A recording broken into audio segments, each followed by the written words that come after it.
Salam alaikum, bienvenue sur Muslim Makers, le podcast pour t'inspirer des acteurs musulmans de notre communauté, apprendre de leurs expériences et développer ton potentiel.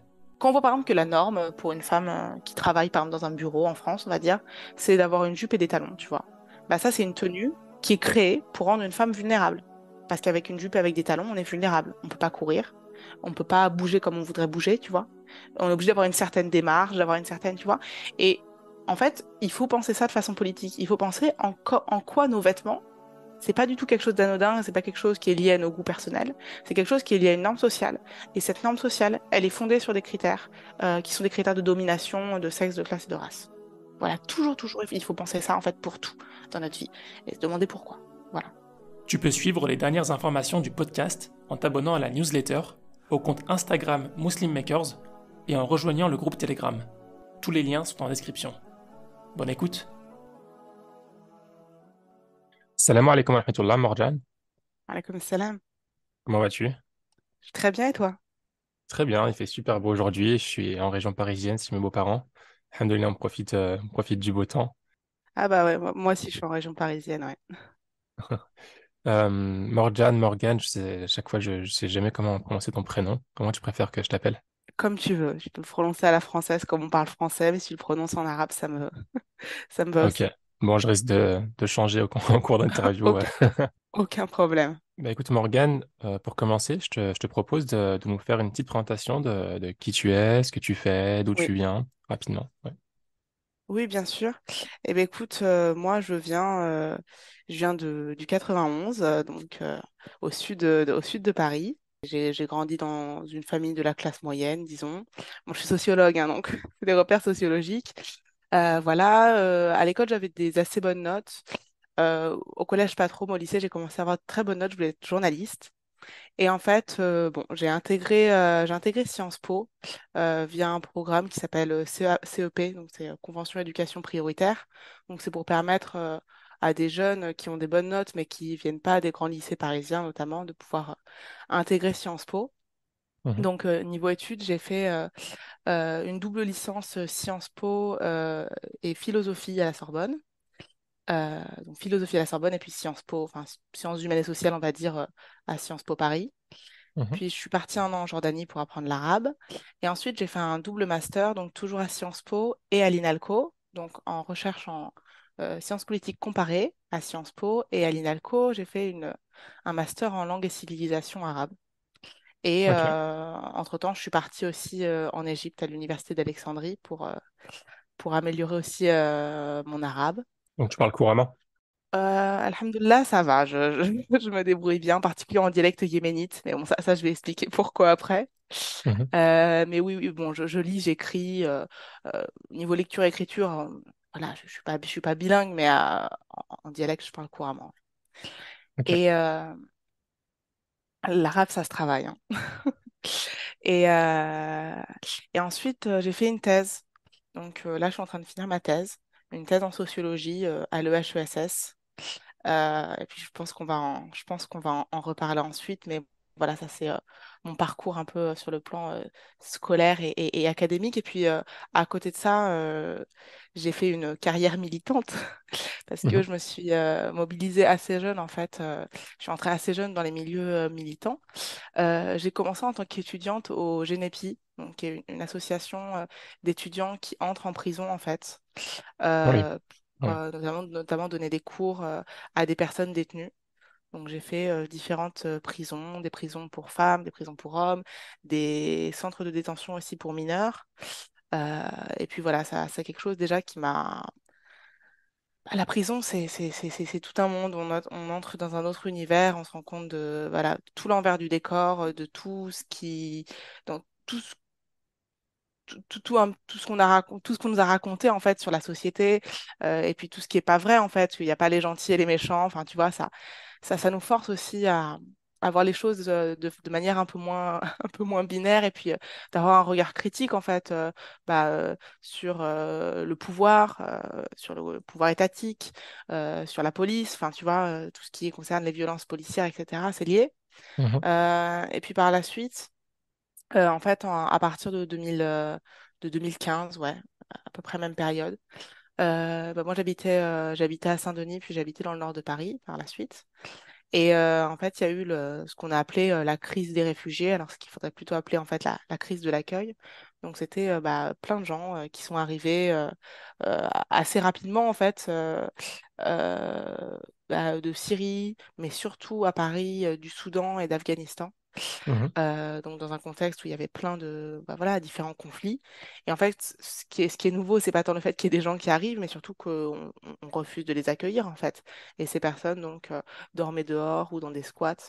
Et moi en fait Mhm. j'habitais à côté. Et évidemment, bon, d'un point de vue en fait moral et éthique, il me paraissait évident d'aller aussi donner un coup de main. Donc ça a commencé par des choses assez basiques. On a fait une collecte à l'échelle de Sciences Po. Enfin, tu vois, des choses pas très politisées, tu vois, des choses assez basiques, mais voilà, euh, une espèce d'aide matérielle.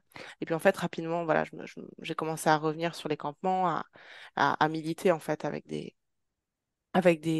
collectifs. J'ai rencontré beaucoup de monde. La carrière militante, c'est quelque chose d'extrêmement formateur. J'ai rencontré beaucoup Mhm. de monde. J'ai commencé à écrire des articles sur des blogs militants. J'ai commencé à participer à des conférences. J'ai commencé à participer à plein d'événements, donc à des manifestations, d'ouverture de squats, etc. Et en fait, j'ai appris plein de choses sur plein de volets différents, moi qui étais très jeune, de rencontrer des gens qui avaient une carrière militante derrière eux, qui avaient énormément d'expérience. Puis on rencontre des gens bienveillants et intéressants et des gens pas bienveillants et pas intéressants parce que dans les milieux militants, il y a aussi des gens bah voilà, qui, qui, qui, qui se, qui surinvestissent le militantisme aussi parce qu'ils vont pas bien, parce que bon. Donc on rencontre des choses plus ou moins difficiles et puis avec les personnes donc migrantes qu'on rencontre, bah évidemment c'est des parcours très très compliqués. Donc Mhm. malheureusement, un certain nombre des personnes que j'ai rencontrées sont depuis décédées, certains se sont suicidés, d'autres ont été malades. Enfin, c'est assez compliqué, mais en même temps, bah ça donne un autre regard en fait sur la société, sur ce qui se passe au-delà des frontières bah, françaises, tu vois. Et je pense que tout ça, ça m'a amené de façon, je veux pas dire naturelle, mais de façon un peu évidente à m'intéresser de plus en plus à la société, à la sociologie, à tous les enjeux politiques, et pas politiques dans le sens partisan, tu vois, mais à tous les Mhm. enjeux politiques, donc les enjeux de pouvoir sous-jacents à tout, voilà, toutes ces problématiques sociétales, bah, voilà, comme la prison, comme l'émigration. Puis après, je me suis intéressée aussi au genre.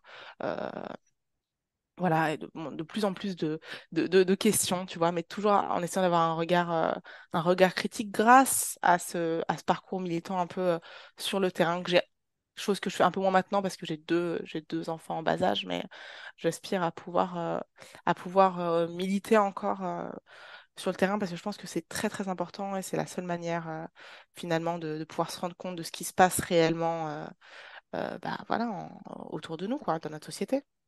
Oui, oui. Donc rapidement, on va revenir dessus, mais le sujet de ta thèse, est-ce que tu peux nous le définir rapidement? Oui. Alors, j'ai l'impression qu'on fait une thèse, plus on avance, moins on sait ce sur quoi on travaille. Mhm. Donc là, je suis en train de rédiger ma thèse, mais alors, euh, dans les grandes lignes, ça traite de tous les enjeux, bah, tous les enjeux politiques, tous les enjeux de pouvoir qui sont sous-jacents à la maternité des femmes yéménites à Djibouti, donc ce que j'appelle le travail maternel, pardon. Donc c'est tout le travail domestique. Donc, travail au sein de la maison, ça peut être le ménage, mais c'est aussi l'éduquer, donc donner naissance, porter, donner naissance à des enfants, puis les Mhm. élever. Tout ce travail qu'on appelle en sociologie un travail de reproduction sociale et qui incombe particulièrement aux femmes, en particulier dans un moment qui est très important pour le Yémen. C'est un moment de guerre, mais aussi un moment où il y a toute une reconstruction euh, de- du mythe national, des appartenances, et puis dans un moment de migration. Comme moi, je travaille plus spécifiquement sur les femmes yéménites à Djibouti. Voilà. Très bien. Tu nous as un peu évoqué ton parcours très rapidement, mais j'aimerais bien comprendre un peu ton parcours un peu plus tôt aussi. Donc, ce qui t'a amené à faire ces études-là. Tu as toujours une passion dans le domaine de la sociologie, ces thématiques-là. Comment t'en es arrivé à faire ces études en langue arabe aussi, en sociologie? Bah écoute, c'est toujours difficile en fait a posteriori de reconstruire une cohérence dans nos parcours. Bourdieu appelle ça l'illusion biographique, alors, comme si c'était cohérent, mais si je vais quand même essayer de trouver un petit peu des déclencheurs. Alors Moi, j'étais très mauvaise, très très mauvaise en maths à l'école. J'avais un gros blocage. Donc, toutes les matières scientifiques, c'était très compliqué pour moi. Et en fait, à l'école, grosso modo, au collège, j'étais bonne que en dessin et en français. Donc, bon, déjà, ça m'a un peu voilà, contrainte à choisir. Enfin, ça va un peu ensemble, en fait. Quand on aime quelque chose, on est bon. Et puis quand on est bon, on aime, tu vois. Donc, rapidement, on m'a dit que j'avais une belle plume, que j'écrivais bien. Donc, j'ai pris goût aussi à ça. Et voilà, c'est pour ça que je te disais que j'avais envie d'être journaliste, parce que je connaissais pas le métier de sociologue. Et puis la sociologie, en fait, c'est venu quand j'ai fait mes études à Sciences Po. Au début, c'était dans l'idée de vraiment devenir journaliste. Et j'avais envie d'être journaliste et de partir sur le terrain déjà. Euh, voilà. Moi, j'ai pas beaucoup voyagé. Je venais pas d'un milieu, voilà, comme je t'ai dit, un milieu classe moyenne, mais bon, j'ai pas beaucoup voyagé avec mes parents, un petit peu en Europe, mais voilà. Mais j'avais très envie, moi, d'aller voir ce qui se passait, de comprendre. Enfin, voilà, j'étais assez curieuse. Et, euh, Et je pense que c'est venu de là. Et puis quand j'ai découvert la sociologie, je me suis rendu compte que c'était un peu comme le journaliste, sauf qu'on restait plus longtemps sur notre terrain, tu vois. Je ne vais pas du tout cracher sur le journalisme parce qu'il y a plein de genres de journalisme différents. Le journalisme, évidemment, c'est pas que BFM TV, tu vois. Mhm. Oui. Et voilà, il y a des gens qui font des trucs formidables. Mais moi, j'ai beaucoup aimé le côté ethnographie, en fait, de la sociologie qualitative. Évidemment, moi, je fais de la sociologie qualitative, comme je viens d'expliquer que je n'étais pas du tout bonne en mathématiques, je fais pas du tout de statistiques ou quoi. Mhm. Moi, j'aime bien le Tu poses des contact avec. questions Voilà, qualitatives, en donc fait, ouais. voilà, je fais de l'ethnographie, c'est-à-dire que je vais quelque part, je reste, je vis avec les gens. Donc, je fais ce qu'on appelle de l'observation participante, c'est-à-dire que je suis là, je vis avec les gens, mais en même temps, je suis dans une démarche d'être attentive en fait à ce qui se passe autour de moi. Puis je fais des entretiens aussi.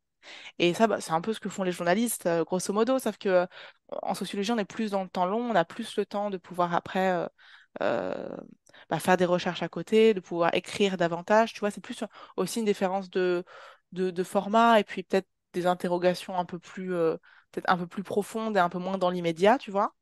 Mhm. Mais pour moi, il y a quand même un lien fort entre les deux démarches. Tu vois, pour moi, un bon journaliste, c'est presque un sociologue. Et, Mhm. euh, et du coup, en fait, au vu des thématiques auxquelles je m'intéressais, puis j'avais vraiment envie de faire quelque chose, voilà, de rester dans une forme de politisation. La sociologie, c'est quand même une discipline qui est très politisée. Mhm. Euh, voilà, donc c'est quelque chose qui m'intéressait. Et puis, alors, le monde arabe,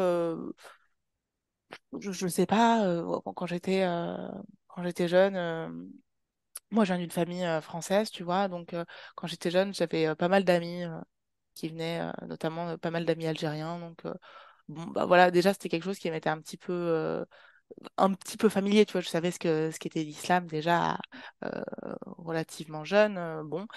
Et donc, c'est pas quelque chose qui m'était étranger. Et puis, en fait, je sais pas trop, tu vois, c'est drôle, mais je sais pas te dire exactement. Évidemment, quand j'ai commencé à militer avec des réfugiés, je travaillais avec des gens qui parlaient arabe, tu vois, qui faisaient des traductions et tout. Peut-être que ça m'a donné aussi envie d'apprendre l'arabe, tu vois, mais j'étais attirée en fait. Et comment tu me l'as fait remarquer, du coup, moi, je suis partie en Jordanie pour ma troisième année à Sciences Po. À Sciences Po, il y a obligatoirement une année d'études à l'étranger. Mhm. Et, euh,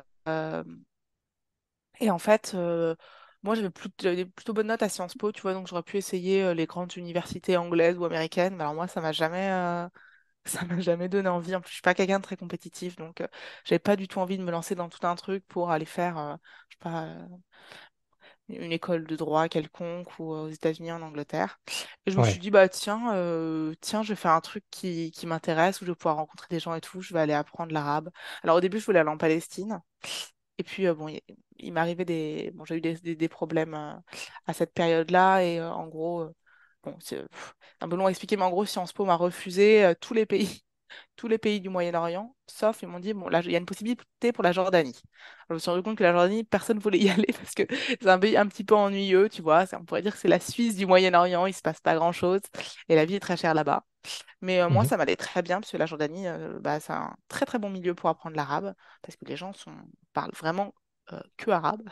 Ouais. Pas comme le Liban, par exemple, où il y a beaucoup de gens qui parlent anglais, tu vois, voire même quelques personnes qui parlent Mhm. français aussi. Bon, moi, ça m'allait très très bien, la Jordanie, et j'ai très bien appris l'arabe là-bas. J'ai rencontré des gens formidables et donc voilà, c'était une. Palestinien, hein. Du coup, j'ai rencontré beaucoup de Palestiniens. Oui, j'ai habité chez une famille palestinienne qui était adorable. Donc voilà, ça m'a permis aussi de mieux comprendre, de découvrir l'islam autrement. Du coup, je suis quand même allée en Palestine, je suis allée à Al-Quds, je suis allée au Ouais, Liban, et puis j'ai commencé à voyager en fait de plus en plus dans la région. Ouais. génial, génial. Tu dis que tu es issu d'une famille française. Tes parents, ils voyaient Ouais. ça comment, que tu fasses tous ces voyages, t'intéresses à ça? Ils voyaient ça d'un bon œil ou pas spécialement? Bah, mes parents, ils connaissent pas du tout, tu vois. Comme je t'ai dit, on vient Ouais. d'un milieu de petite classe moyenne. Parents ont pas, mon père a un peu voyagé pour son travail, mais mes parents connaissent pas trop, en fait, tu vois. Et Hmm. non, ils ont compris. Mes parents ont toujours été dans une démarche que je trouve incroyable. C'est qu'ils m'ont jamais poussé à faire des études. Ils m'ont toujours dit, fais quelque chose dans lequel tu es heureuse. Fais quelque chose qui te plaît, en fait. Si t'as Hmm. pas envie de faire d'études, ne fais pas d'études. Mais juste, si tu veux pas faire d'études, ne fais pas d'études par dépit. Mais si tu trouves quelque chose qui nécessite pas d'études et qui te plaît, vas-y.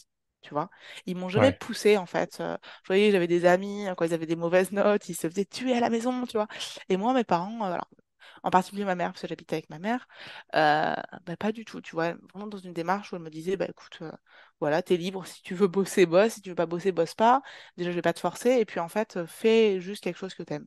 Et je la remercie Hmm. parce que je pense que c'est un message très important à donner à nos enfants, tu vois, espèce d'élitisme de dire il faut faire des études, il faut faire des études. Alors, moi, je suis très contente d'avoir fait des études parce que finalement, j'ai choisi de faire des études. Mais aussi, bon, maintenant, aujourd'hui, j'enseigne depuis 4 ans en tant que doctorante.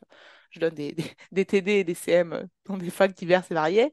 Et je rencontre beaucoup d'étudiants qui sont en licence de sociaux, bah, un peu par dépit, tu vois, parce qu'ils font des études, on leur a dit que c'était bien de faire des études et en fait, ils ne se sont pas interrogés sur ce qu'ils ont envie de faire dans leur vie, tu vois, qu'est-ce qui a un sens pour eux.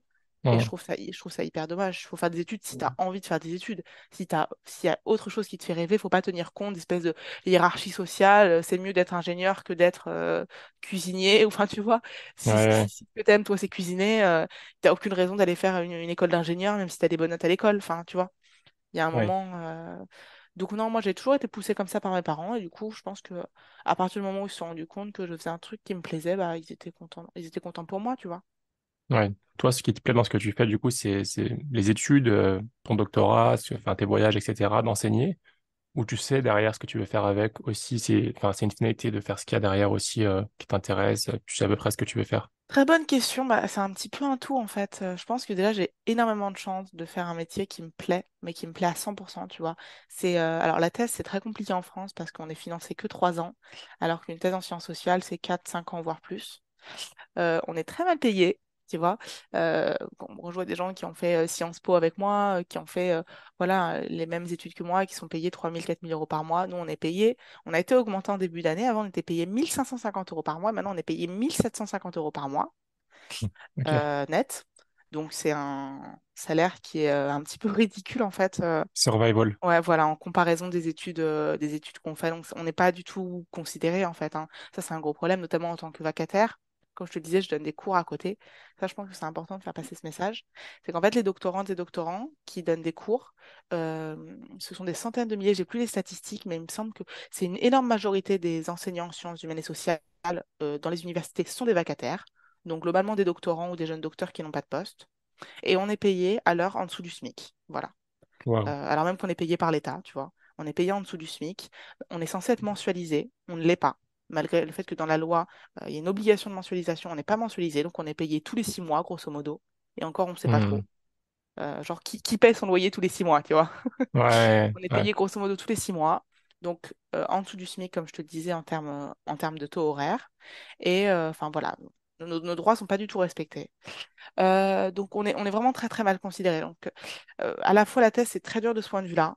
Et encore moi j'ai la chance d'avoir été financée par l'Institut des migrations, donc qui m'a payé voilà mon salaire tout au long de ma thèse. Mais il y a Hmm. beaucoup de gens aussi qui font des thèses sans être financés, tu vois. Donc qui s'autofinancent, qui doivent bosser à côté. Et c'est hyper dur. Donc vraiment Ouais. la France ne fait rien pour favoriser les recherches en sciences humaines et sociales. C'est vraiment voilà, c'est déplorable. Je ne sais pas comment le dire autrement, un irrespect en fait envers les chercheurs Ouais. qui est immense. Mais à côté de ça, donc voilà, malgré toutes ces difficultés, je trouve que c'est une chance énorme de pouvoir travailler sur un sujet que j'ai choisi et qui m'intéresse, tu vois. Mhm. Je pense que c'est rare dans la vie en fait d'avoir autant de liberté. Quand Ouais. tu fais une thèse, bah, tu travailles quand tu veux, comme tu veux. Donc, il faut être très autonome. Mais moi, tu vois, j'ai deux enfants en bas âge, donc j'ai eu ma première fille. Je me suis mariée, bon, je pense qu'on en reparlera après, mais je me suis mariée quand j'étais avant mon master. Voilà. Mhm. Et ma fille est née à la fin de mon master 1. Donc j'ai fait mon master 2 avec une petite fille. Puis j'ai eu mon fils à la fin de la première année de thèse, au début de ma deuxième, pardon, au début de ma deuxième année de thèse. Et en fait, c'est une grande chance de pouvoir aussi adapter mes horaires, tu vois, pour pouvoir passer du temps avec mes enfants, pour pouvoir. Donc, je travaille, hein, évidemment. Je travaille même énormément. Je compte pas mes heures, je travaille le week-end, etc. Mais au moins, je peux adapter, en fait, mon temps de travail à mes prérogatives familiales, etc. Et je trouve que à la Mhm. fois la liberté sur le contenu de mon travail et sur le format, à l'heure où il y a beaucoup de gens qui font des burn-out, ou alors il y a beaucoup de gens en fait qui n'en peuvent plus de ce monde du travail où tu es réglé comme une horloge, tu dois être là à telle heure, tu repars pas avant telle heure. Toutes les problématiques qui sont notamment liées aux femmes en fait et aux femmes qui sont mères par exemple avec la double journée de travail, le fait de devoir allier à la fois le travail et puis la vie de famille et on n'a pas envie de sacrifier nos enfants, tu vois, avec des idéaux sociétaux qui sont toujours plus forts en fait, où il faut qu'on performe à la fois sur le plan du travail et à la fois sur le plan bah voilà de la vie familiale, de la vie conjugale, de la vie individuelle, il faut qu'on réussisse sur tous les plans. Ouais. Bah, je suis assez contente finalement de pouvoir d'avoir cette possibilité de là, de faire de la recherche et de l'enseignement. C'est des choses que j'adore en plus. J'aime beaucoup enseigner. Moi, j'aime bien transmettre, j'aime le contact humain. Et je suis aussi très contente de faire un métier que je trouve éthique, tu vois, dans lequel je peux Mhm. un peu faire perdurer mes idéaux militants et politiques, parce que évidemment, quand on fait de la sociologie, euh, ça fait très longtemps qu'on a renoncé au mythe positiviste, à l'idée qu'on est objectif. Quand je fais de la sociologie, évidemment, j'essaye d'avoir une réflexivité sur moi, qui je suis, quelle est ma position sociale par rapport aux gens auprès de qui je travaille, tu vois. Mais évidemment, c'est ma position sociale aussi qui influence sur mes résultats d'enquête, sur la manière dont je fais mon enquête, sur la manière dont je travaille. Et évidemment, il y a une part d'engagement, tu vois. On choisit pas nos sujets pour rien. Et ça ne veut pas dire que nos résultats sont moins valables ou que la sociologie est moins scientifique qu'une autre Mhm. discipline, tu vois. Ouais. Mais nous, au moins, on reconnaît en fait le fait que on a un point de vue spécifique sur la société, mais comme tout le monde. Et du coup, je Ouais. suis très heureuse aussi de pouvoir faire un métier que je trouve éthique et qui, je l'espère, tu vois, permettra aux choses d'aller dans le bon sens, on va dire ça comme ça, que ce soit par l'enseignement, tu vois, j'essaie de donner le goût à des étudiants, de les aider et tout, et à la fois par mes recherches, donc voilà, je me fais pas d'idées non plus, il y aura pas des milliers de personnes qui vont lire ma thèse, mais bon, si à mon petit niveau, j'arrive à au moins faire quelque chose qui, moi, me semble vrai, qui, moi, me semble retranscrire une réalité, tu vois, bah, je suis très contente de le faire et vraiment, je suis très heureuse tous les matins de me réveiller en me disant que je fais ça comme travail, tu vois, avec ma vie a un sens de ce point de vue-là qui est en cohérence avec mes idéaux moraux, religieux, personnels, Mhm. politiques, etc. Ouais. Avant de parler de ta thèse, tu disais plutôt que tu as eu tes deux enfants, donc une petite fille et un fils, hein, il me semble. Oui. Euh, Pendant tes études, donc en master et en deuxième année de thèse pour le fils, comment ça a été en fait de devenir mère, de se marier à cet âge-là? Souvent, on nous encourage plutôt à attendre la fin de nos études. J'aimerais bien avoir ton retour d'expérience par rapport à ça. Bon, voilà, nous dire un petit peu enfin, entre guillemets, tu regrettes, même si on regrette vraiment jamais, mais est-ce que voilà, c'était un process est-ce que tu as plutôt au contraire bien apprécié, que ça s'est bien passé, ou ça a été vraiment plus difficile en tant qu'étudiante, tu penses, par rapport à une professionnelle? Écoute, moi je regrette pas du tout. Je suis très très heureuse d'avoir fait comme ça. Moi je suis quelqu'un qui fait pas tout comme tout le monde, donc Ouais. ça me dérange pas en fait ça me dérange pas de voilà de faire des choses trop tôt ou trop tard ou voilà différemment. De toute façon voilà, en tant que sociologue, je me rends bien compte que tout ça c'est des normes sociales qui sont spécifiques à un contexte, tu vois. Bon, pour expliquer un peu comment ça s'est passé tout ça. En 2016, je crois, donc comme je te disais, j'ai milité, tu vois, dans des collectifs d'aide à des personnes migrantes. Mhm. Et j'ai rencontré donc un jeune homme yéménite qui avait à peu près le même âge que moi, donc qui venait du Yémen. Je l'ai rencontré, je donnais des cours de français en fait, donc je l'ai rencontré je donnais des cours de français à des mineurs. Et j'ai rencontré via un mineur somalien qui m'a dit, attends, j'ai rencontré un mec qui vient du Yémen, il connaît personne, est-ce que tu pourrais l'aider? Enfin bref, ça a commencé Ouais. comme ça. Donc voilà, j'ai rencontré, je l'ai aidé sur quelques démarches administratives. Et puis en fait, moi je suis partie en Jordanie et puis on a continué en fait à échanger par message.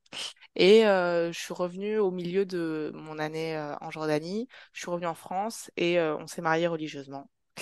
Mhm. Et quand je suis revenue, bah, on s'est installés ensemble. Donc, bon, ça ça n'avait pas d'impact particulier sur mes études jusqu'à ce moment-là.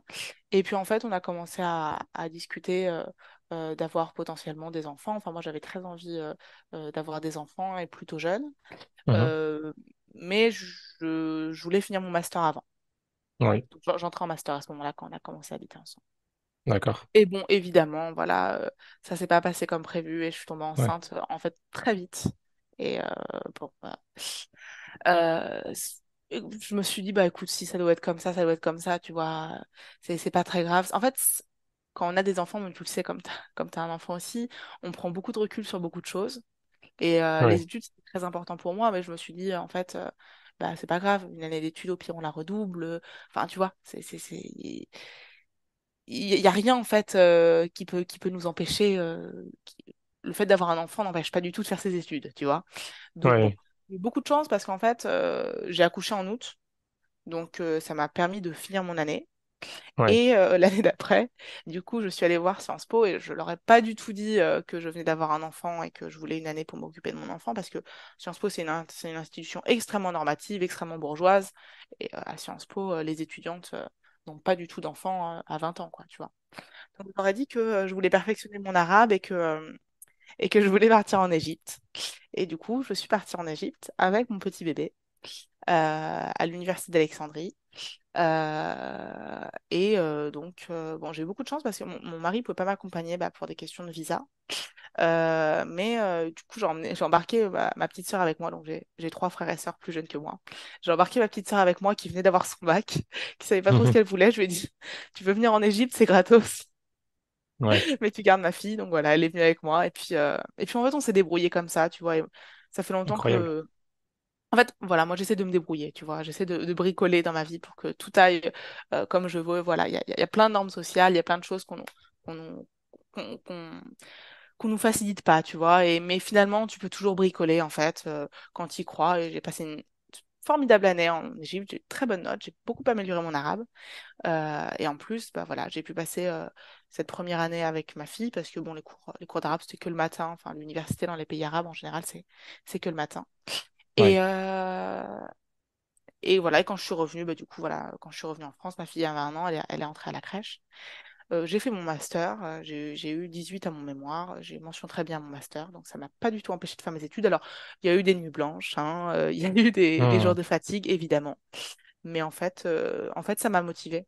En fait, ça m'a motivée, tu vois. Je voyais plein d'étudiants qui font plein de choses à côté de leurs études, des soirées, je sais pas quoi. Enfin, moi, j'ai jamais été vraiment dans ce monde-là. Ça m'a jamais vraiment intéressée. Moi, Ouais. comme je te disais, Ouais. je militais déjà beaucoup avant, en fait. Donc, à côté de mes études, c'est presque comme si j'avais. Donc, déjà, je faisais un double diplôme en licence. Et en plus, je passais vraiment des heures par jour dans les milieux militants, à faire des choses, à faire des mobilisations, tu vois. Donc, moi, j'ai toujours fait énormément de choses. Je suis quelqu'un qui a besoin de faire beaucoup de choses.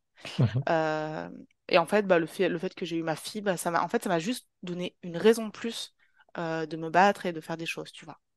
Et bah, Ouais. pareil, après, j'ai eu mon fils en thèse et ça m'a pas du tout empêché de faire plein de choses. Et je pense que les enfants, c'est un moteur. Moi, je suis très contente d'avoir eu mes enfants. Et je suis aussi très contente de les avoir eus pendant mes études. Parce qu'en fait, quand on fait des études, quand même, on travaille beaucoup. Mais on peut Mhm. aménager son emploi du temps, tu vois. Peut-être Ouais. plus qu'une personne qui travaille dans une entreprise 40 heures par semaine. Moi, je suis Ouais. très Non, contente c'est parce vrai. que Mhm. chacun fait comme il veut avec ses enfants. Mais moi, j'avais envie d'avoir des enfants pour que ce soit moi qui les élève. Oui. Pas pour qu'ils soient élevés par d'autres gens, pour qu'ils soient élevés bah, par moi ou en tout cas au sein du cercle familial, tu vois, avec les valeurs qui sont les nôtres. Et bah, c'est quelque chose que j'ai l'impression que j'arrive à faire, tu vois. Et la thèse, pareil, ça m'a donné plein d'opportunités. Bah voilà, de pouvoir passer beaucoup de temps. Là, mon fils, il va avoir 2 ans, il est jamais allé à la crèche, tu vois. Bon, là, il va y rentrer en septembre, mais tu vois, j'ai pu passer énormément de temps avec mes enfants et Ouais. vraiment, je suis très très contente de ça. Donc, je vais pas dire que je conseille aux gens de faire des enfants pendant leurs études, Ouais, Mais c'est pas impossible, en fait. C'est pas du tout impossible, loin de là. Et aussi, je pense que quand on est jeune, on a des ressources qu'on n'a peut-être pas quand on a 35 40 ans, tu vois.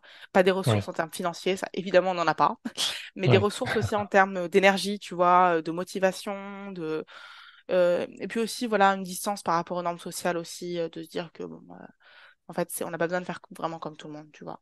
Donc, Mhm. voilà, c'est pas du tout, vraiment, s'il y a s'il y a des petites sœurs qui m'écoutent et qui font leurs études et qui vont avoir des enfants, je sais qu'il y en a parce que j'en ai déjà rencontré pas mal qui étaient plus jeunes que moi et qui se demandaient comment elles allaient faire. C'est possible, on peut y arriver très très bien. Voilà. Bah, écoute, très bien, Morgane. Tu parles beaucoup de normes sociales euh, et du fait que tu essaies de te détacher un petit peu des normes sociales. Je vais pas te mentir, moi aussi, souvent, souvent de me détacher dans plein d'aspects et parfois c'est difficile hein, auprès de son entourage et même de la pression sociale. Hein. Quelles sont les grosses normes sociales que toi, tu as pu, peut-être avec du recul, je sais pas si tu t'en rends compte ou que tu as pu identifier dans lequel tu t'es détaché, tu essaies de te détacher en tout cas. Oh, très très vaste question pour une sociologue. En fait, c'est pas tant que j'essaie de me détacher des normes sociales que, en fait, ce que je trouve intéressant avec la sociologie, c'est qu'on comprend que ces normes, c'est des normes qui sont contextuelles, Ouais, qui sont pas universelles en fait, que c'est des normes qui sont liées à un temps, à un lieu, et souvent qui ont une raison d'être en fait, qui ont une raison d'être parce qu'elles permettent de perpétuer une forme de domination, soit une domination de race, de sexe ou de classe. Tu vois, globalement, c'est ça l'idée. À partir du moment où tu sais ça, que tu comprends le pourquoi du comment, tu peux prendre une distance beaucoup plus grande avec ces normes, tu vois. Donc, ouais, c'est pas que j'essaye de. Enfin, voilà, je suis pas là pour casser les normes, pour casser les normes, tu vois. Bon, au quotidien, j'essaie d'être une personne adaptée socialement parce que c'est très important aussi de savoir s'adapter socialement euh, mhm, au contexte dans lequel on vit, tu vois, pour pouvoir. Les normes, c'est aussi une façon de créer quelque chose en commun avec les gens avec lesquels on vit, tu vois. Euh, ouais, quand on, quand on vient d'une même société, en fait, ce qu'on a en commun, encore plus que la langue, encore plus que les habitudes culinaires, même si c'est des choses qui sont hyper importantes, bah, c'est des normes en commun, tu vois. C'est que bah, on trouve les mêmes choses drôles, on trouve les mêmes choses bizarres, on trouve les mêmes choses honteuses, on trouve les mêmes choses polies, impolies, tu vois. Donc, ouais, bon, les normes sociales, en fait, voilà, ce qui est intéressant, je pense, c'est toujours d'essayer de se demander pourquoi. Pourquoi cette norme-là, elle existe?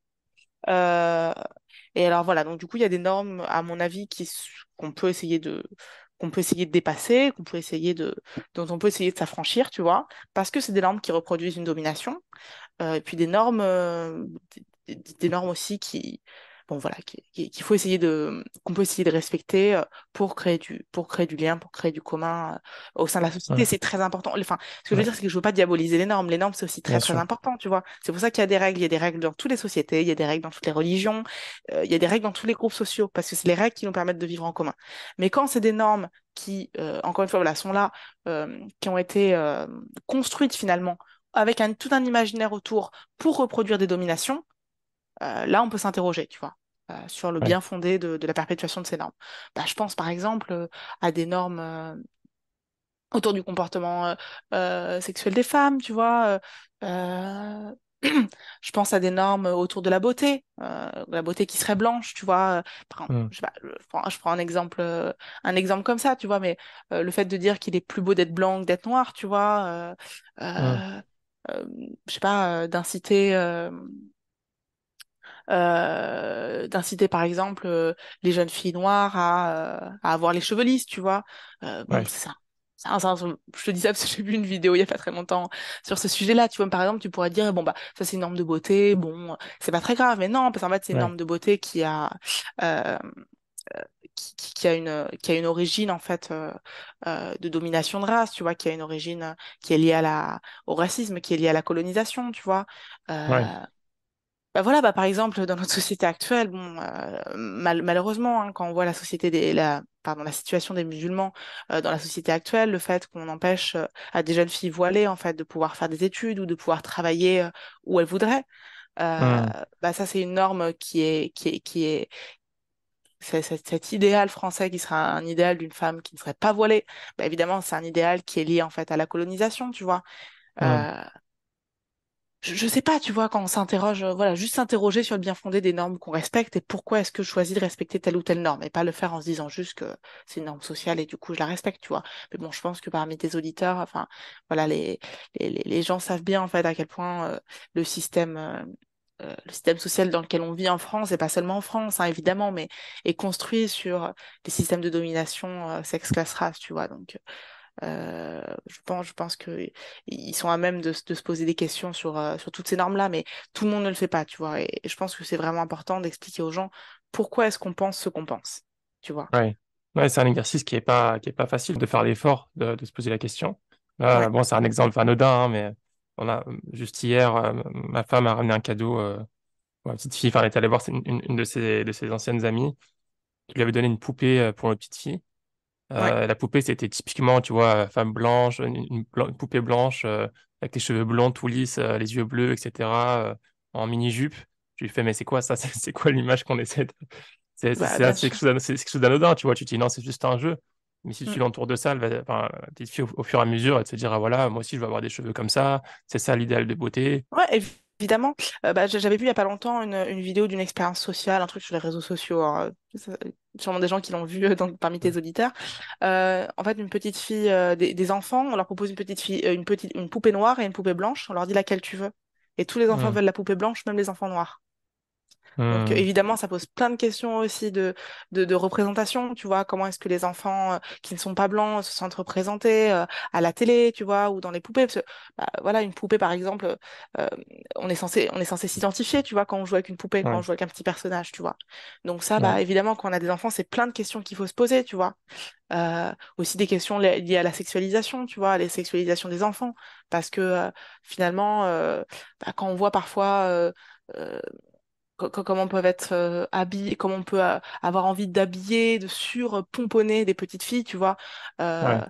avec des vêtements qui les empêchent en fait de jouer correctement, tu vois, de jouer comme les autres enfants, tu vois. Parfois, je vois des petites filles avec des chaussures qui sont pas, alors qui sont très mignonnes, tu vois. Mais est-ce que le but d'un enfant c'est d'être mignonne et d'être belle, ou est-ce que le but du jeu pour un enfant c'est justement de pouvoir jouer avec ses copains dans la cour de récréation et de pouvoir courir et de pouvoir grimper aux arbres, tu vois. Donc ça, je pense que Ouais. c'est des trucs auxquels il faut faire attention. Souvent, les gens, c'est pour ça que je te dis que c'est le problème des normes sociales, parce que souvent, les gens, ils le font pas du tout avec un mauvais sentiment. Les parents, quand ils habillent leur petite fille avec une petite robe et des petites chaussures mignonnes, ils le font en disant, oh, bah, c'est trop mignon, tu vois. Et ils le font pas Hmm. du tout en disant, je vais sexualiser ma fille, et parce que c'est une petite fille, je vais l'habiller comme ça, avec des vêtements qui l'empêchent de se mouvoir et qui l'empêchent d'avoir autant de capacité d'agir qu'un petit garçon, tu vois. Hmm. Mais c'est quand même des questions qu'il faut se poser, parce que c'est des questions hyper importantes en fait. Euh, les petites filles, elles sont moins bonnes au sport que les petits garçons. Bah pourquoi? Bah déjà, faudrait qu'on leur permette, tu vois, de pouvoir courir correctement, de pouvoir se mouvoir correctement. Alors moi, j'essaie de faire très attention, tu vois, avec ma fille justement, de lui mettre toujours des vêtements. Alors l'idée, c'est pas, par exemple, euh, de dire que tout ce qui est rose et tout ce qui a des paillettes, c'est pas bien. C'est pas Ouais. du tout ça l'idée en fait. Le problème, c'est pas les couleurs, le problème, c'est pas les, tu vois, euh, le problème, c'est juste de se dire pourquoi est-ce qu'il y a un type de vêtement qui serait réservé aux petites filles et en plus qu'il y a un type de vêtement qui les contraint, tu vois. Euh, Ouais. donc par exemple, bah, ma petite fille, elle veut mettre des robes, tu vois. Je dis, tu peux mettre des robes, tu vois. Si tu as envie de mettre des robes pour te sentir reconnue parmi tes pairs, pour te sentir petite fille parmi les petites filles, tu vois, c'est pas un problème, mais tu vas mettre une robe assez courte pour pas que ça te gêne pour courir, avec un pantalon dessous pour pas que ça t'empêche de jouer, tu vois, avec la peur qu'on voit ta culotte, ou enfin, tu vois, aussi pour des raisons que tout le monde connaît, tu vois, mais que bon, j'ai pas envie que tout le monde puisse voir, voilà, l'intimité de mon enfant, tu vois, parce que c'est quelque chose qui est Hmm. important aussi. Et puis, je vais te mettre des baskets, tu vois. Et ça, c'est des choix, en fait, qu'on peut faire.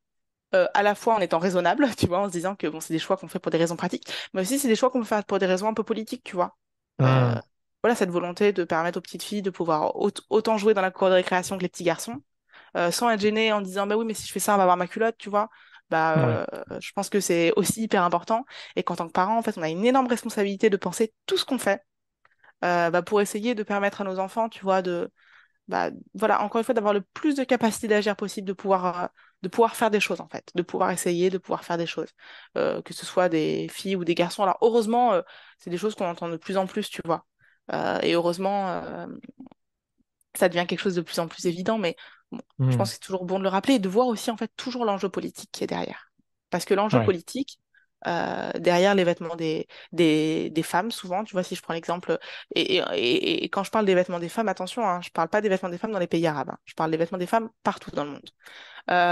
Quand on voit par exemple que la norme pour une femme qui travaille par exemple dans un bureau en France, on va dire, c'est d'avoir une jupe et des talons, tu vois.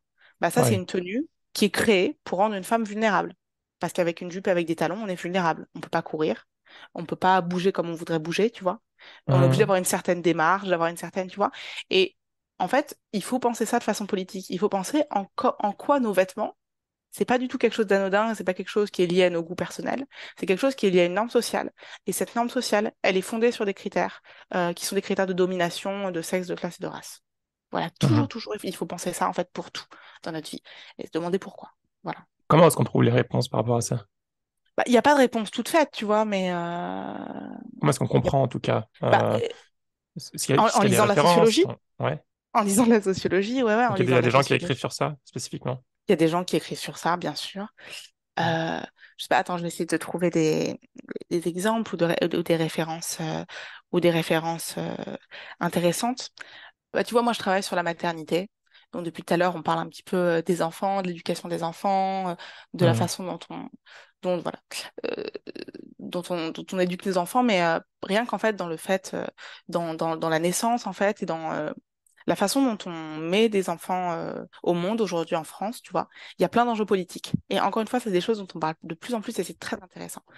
Euh, une philosophe française qui s'appelle Elsa Dorlin a écrit un livre que j'adore qui s'appelle La matrice de la race. mhm, En fait, elle explique, elle fait un petit peu une forme d'histoire des savoirs, d'histoire du développement de la médecine en mhm, expliquant comment, au départ, les femmes mettaient au monde leurs enfants par elles-mêmes, aidées par d'autres femmes, tu vois, de leur entourage. Et de plus en plus, en fait, l'État a voulu prendre le contrôle, en fait, sur la naissance des enfants. mhm, Euh, dans un objectif de politique nataliste, en fait, dans un contexte de guerre, je crois que c'est au début de la Renaissance ou à la fin du Moyen Âge. Euh, et ce qui est très intéressant, c'est qu'en fait, c'est l'État qui a commencé à mettre en place, euh, qui a commencé en fait à légiférer autour de qui a le droit de faire accoucher, de qui a le droit de prodiguer des soins, qui a commencé à former de plus en plus de médecins qui sont devenus des médecins obstétriciens. Donc les médecins ont commencé à s'intéresser à la gynécologie et à l'obstétrique, qui étaient des sujets qui n'intéressaient pas du tout les hommes avant, qui est considéré comme pas du tout, en fait, pas du tout valorisant, tu vois.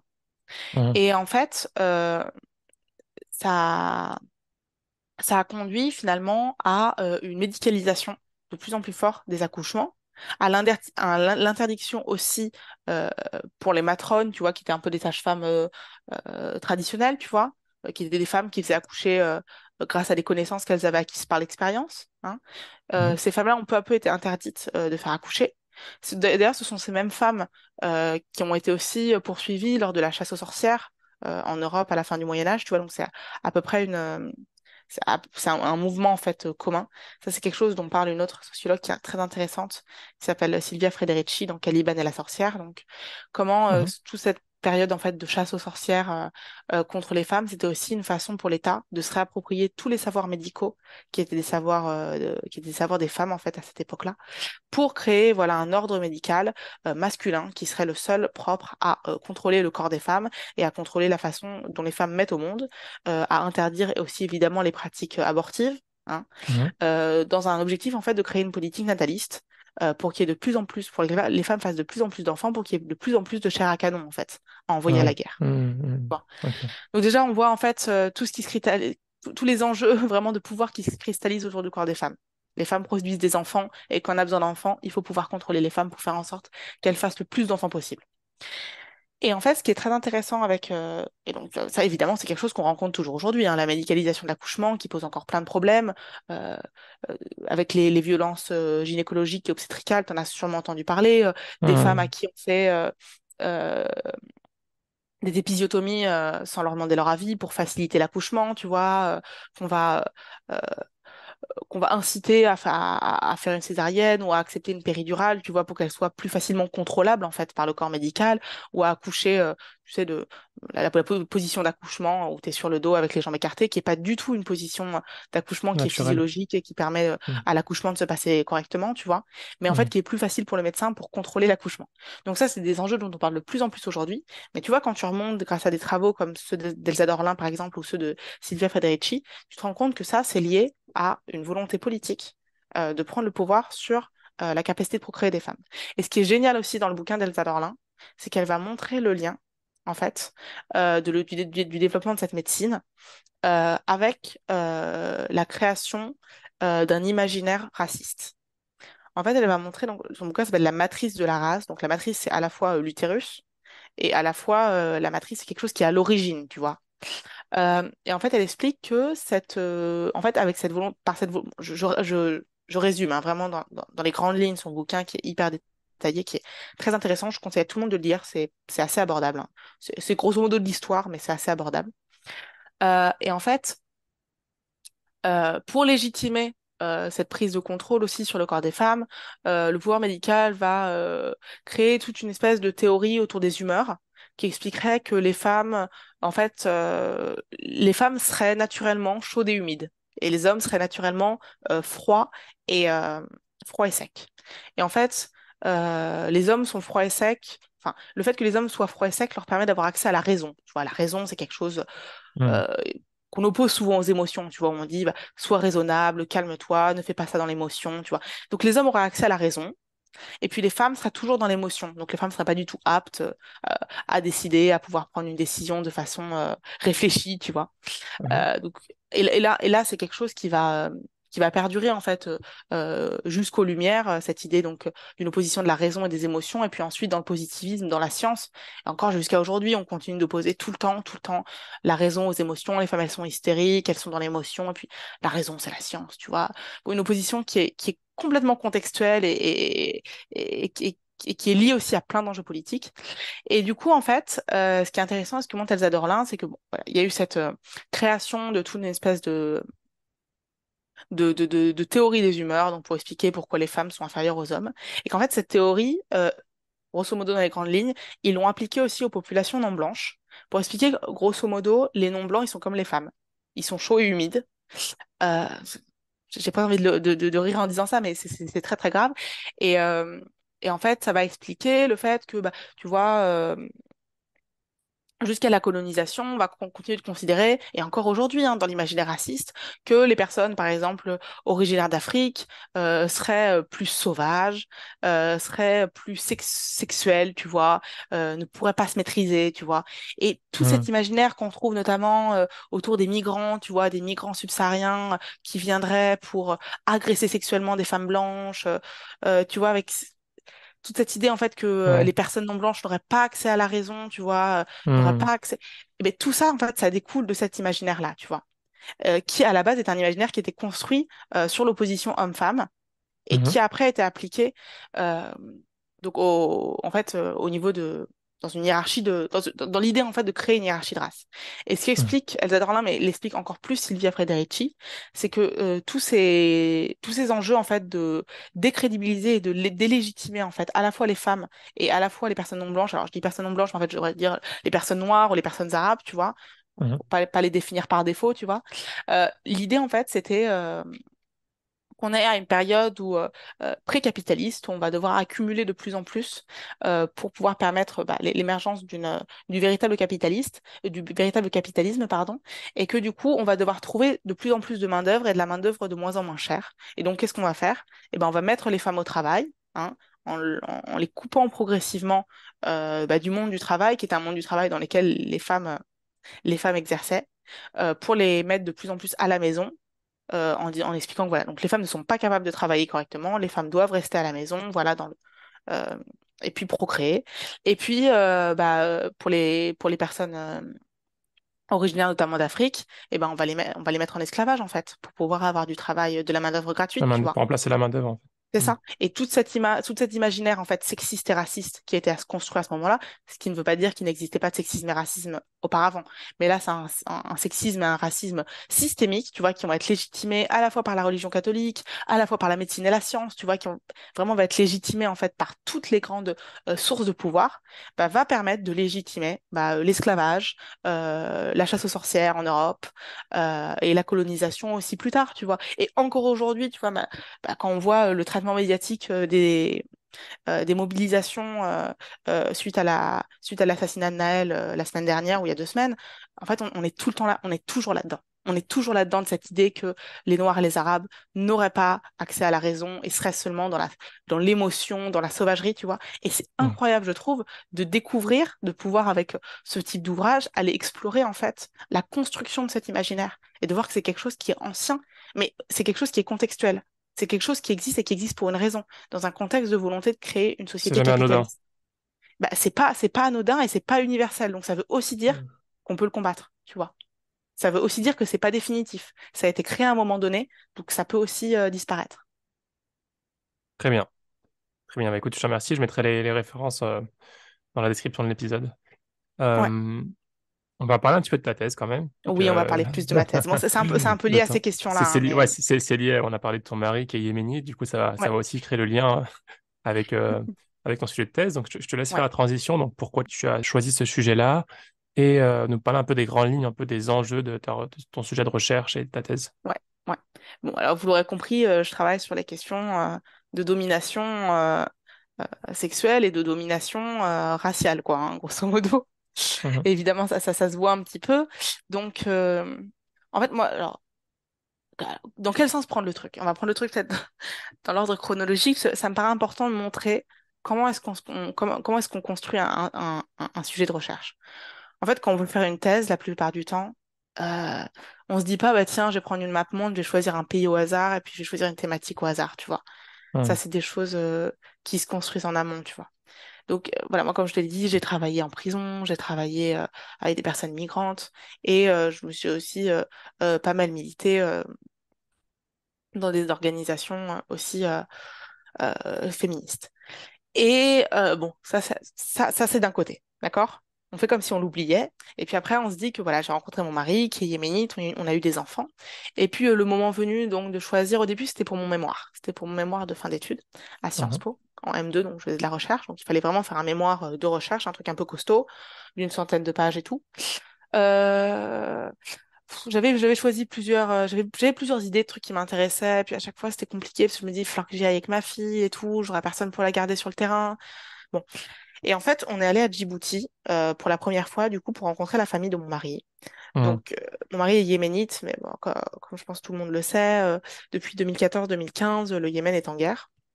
Mhm. Euh, et la situation est très difficile d'un point de vue à la fois sécuritaire et à la fois économique au Yémen. Et donc, la famille de mon mari est partie habiter à Djibouti, qui est un petit pays qui est situé à 30 kilomètres des côtes yéménites. Ouais. Donc, le Yémen, c'est au sud-ouest de la péninsule arabique, donc sous l'Arabie Saoudite. Et Djibouti, c'est tout au bout de la corne de l'Afrique, en Afrique de l'Est. En Mhm. fait, c'est très proche, hein, finalement, géographiquement. Il faut juste traverser un petit bras de mer qui s'appelle Bab el-Mandeb.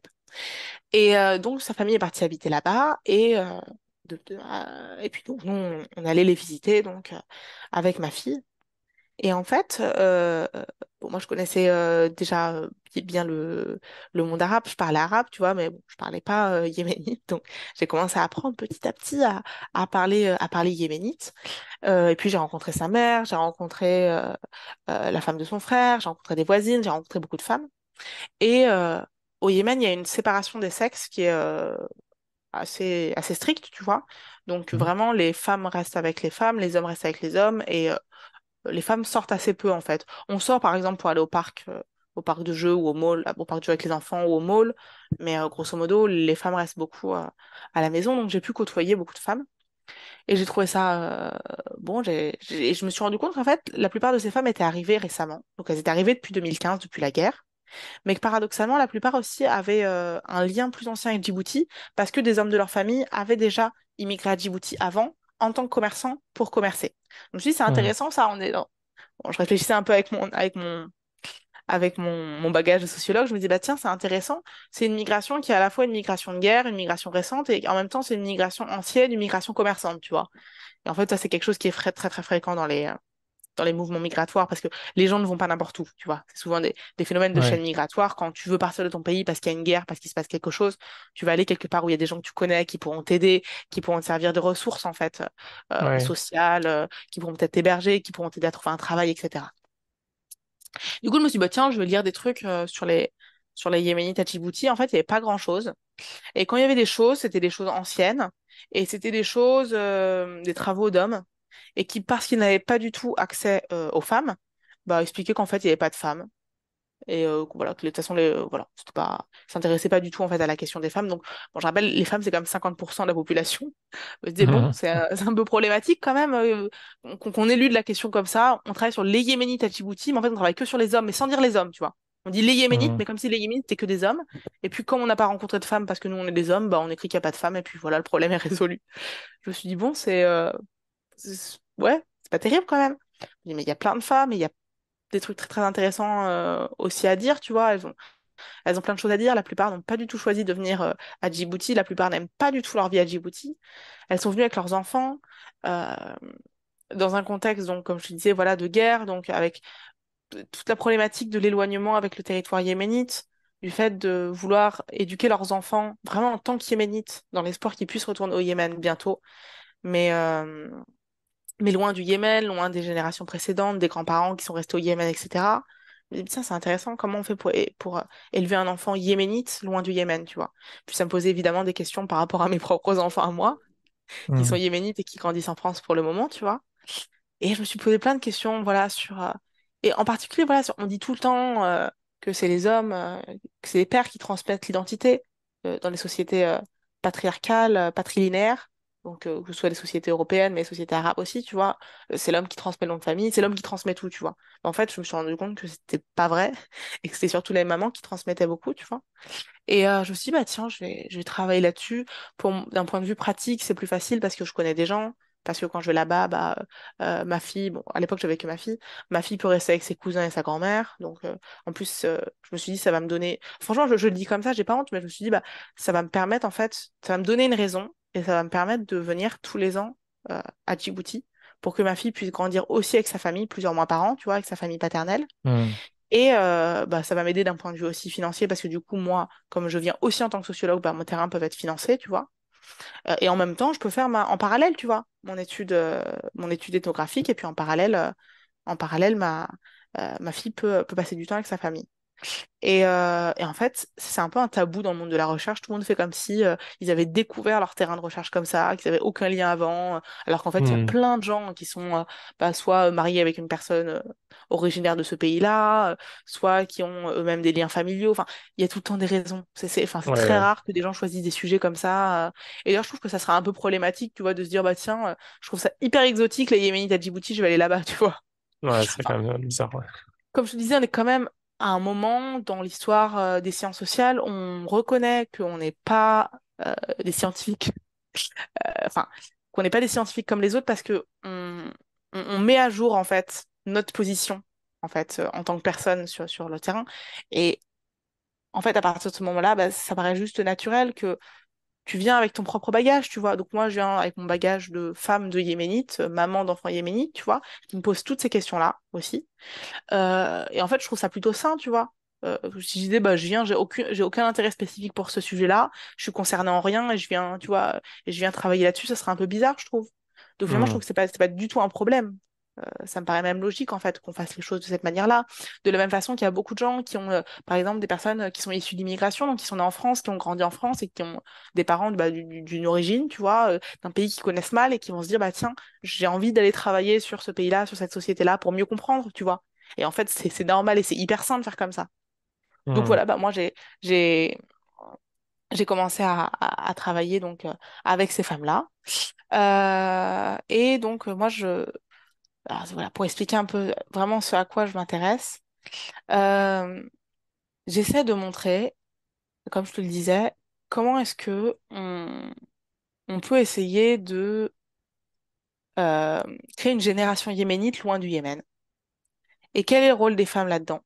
Et en quoi est-ce que c'est un véritable travail, en fait, que mènent les femmes, que mènent les mères au quotidien pour essayer de Mhm. créer des enfants yéménites loin du Yémen et qui sont à la fois des enfants yéménites qui pourront retourner au Yémen potentiellement si un jour la guerre s'arrête, mais qui sont aussi des enfants qui pourront s'adapter à la société djiboutienne dans laquelle faudrait rester encore à Djibouti et qui sont encore et qui sont aussi voir des enfants qui pourraient peut-être migrer dans un pays tiers. Tu vois, c'est des parents qui essayent d'ouvrir au maximum le champ des possibles à leurs enfants parce qu'ils savent qu'on Mhm. est dans une situation d'incertitude et qui en même temps ont vraiment la volonté, aussi parce qu'ils sont très proches géographiquement du Yémen, de garder ce lien avec le Yémen. Et ce travail-là, j'essaie de l'inscrire dans une réflexion plus globale sur le travail des femmes et la place des femmes au Yémen. Donc les personnes avec lesquelles je travaille, donc elles viennent d'un milieu social spécifique, comme tout le monde, on vient tous d'un milieu social spécifique, mais c'est des personnes, on va dire, de la classe moyenne aujourd'hui, on pourrait appeler ça comme ça, originaires de la ville de Taïs, qui est une très grande ville yéménite, qui est située au sud-ouest, grosso modo, du pays, et qui sont originaires d'une région qui s'appelle la Hogaria, qui est une région montagneuse d'agriculteurs. Et Mhm. en fait, ce qui est intéressant avec ces familles, et c'est pour ça que je parlais tout à l'heure des travaux un petit peu enfin, philosophiques et sociologiques, mais à dimension un peu historique de Elsa Dorlin ou de Silvia Federici, euh, c'est toujours très important de remonter un petit peu dans l'histoire pour comprendre, même quand on travaille sur le moment présent, pour comprendre comment les choses qui sont se sont construites. Ouais. Euh, En fait, donc c'était donc comme je l'ai dit, des familles qui travaillaient donc dans l'agriculture quand elles habitaient encore dans les villages. Donc dans les années 70-80 encore, donc on va dire la génération des grands-mères, celle qu'on va appeler les grands-mères, tu vois. Euh, Elles ont grandi donc dans les villages et en fait, à leur époque à elles, les femmes passaient leur temps dehors. En fait, les femmes travaillaient. Les femmes travaillaient dans les champs, leurs propres champs. Elles travaillaient avec les animaux, tu vois. Elles avaient des chèvres, par exemple, des vaches, enfin, tu vois. Et donc, femmes et hommes, grosso modo, travaillaient tous les deux dans les champs. Donc, il y avait une forme de division sexuelle du travail parce qu'il y avait certaines tâches, pardon, qui étaient plus pour les hommes parce qu'elles étaient peut-être plus exigeantes physiquement ou des tâches qui exigeaient qu'on parte plus loin du village, tu vois. Mhm. Mais c'était pas il y avait pas il y avait pas une division très claire, tu vois. C'était pas les femmes font juste le travail à la maison et puis les hommes font juste le travail à l'extérieur. Et Mhm. puis on était aussi dans un système en maisonnée, c'est-à-dire qu'on était en famille élargie. Donc toutes les femmes de la famille s'occupaient de tous les enfants. Donc tu pouvais Ouais. avoir 10 enfants en fait et travailler à côté parce que les enfants les plus grands s'occupaient des plus jeunes et puis il y avait les cousines, les tantes, les sœurs, tu vois. Et en fait, on mettait en commun le travail, tu vois, par exemple, une personne ou deux personnes allaient cuisiner pour toute la famille. Tu vois. Donc voilà, on était dans un système-là donc, qui permettait aux femmes d'avoir aussi le temps de faire le travail agricole, en fait, et qu'on appelle un travail de subsistance. En fait, Mhm. ils travaillaient pour se nourrir. Donc, ils échangeaient, il y avait aussi une forme d'échange commercial, mais pardon, en majorité, on travaillait pour subvenir à ses besoins. Et en fait, à partir des années 70 et 80, les hommes ont commencé à migrer de plus en plus. Euh, on va dire que le Yémen s'est ouvert par la migration des hommes aussi. Et il y a eu un mouvement, en fait, un mouvement un peu parallèle, à la fois de changement des idéaux et à la fois de changement de la situation matérielle, d'un point de vue économique et social. Donc, comme les hommes migraient, les femmes devaient faire encore plus de tâches qui étaient avant des tâches qui étaient allouées aux hommes, hein. Donc, on Mhm. voit qu'il y a encore moins de division sexuelle des tâches. C'est vraiment les femmes qui s'occupaient de toutes les terres. Euh, et, euh, et peu à peu, en fait, quand les hommes revenaient, ils apportaient pardon, des produits de l'étranger, notamment de l'Afrique de l'Est, de l'Arabie Saoudite, tu vois. Et en fait, petit à petit, il y a eu une entrée de produits étrangers, de produits manufacturés. Et donc, les gens, de plus en plus, ont voulu euh, avoir de l'argent, en fait, pour pouvoir acheter des produits, tu vois Mhm. des produits aussi électroménagers, etc. Donc on est sorti peu à peu de cette économie qui était un peu une économie de subsistance vers de plus en plus ce qu'on appelle une économie de marché, tu vois. Donc les gens commencent à vendre leurs produits sur des marchés pour pouvoir avoir de l'argent, pour pouvoir échanger, pour pouvoir acheter des produits qui viennent de l'international. Et peu à peu, en fait, le Yémen s'est ouvert. Alors, on est aussi dans une période où à partir des années 60, à partir de 64, c'est la fin de l'imama au nord du Yémen. Ensuite, on va avoir la création d'une république au nord Yémen. Et puis au sud Yémen, on va être dans une république socialiste euh, jusqu'à la fin de l'URSS, en fait, et jusque dans les années 90, où le Yémen va être réunifié en une seule république. Ouais. Et en fait, ce contexte-là, ça va être aussi un contexte qui va permettre l'ouverture économique, l'ouverture sur le monde en fait du Yémen. Et ça va provoquer aussi un exode rural, donc les gens vont commencer à quitter les campagnes pour aller habiter en ville.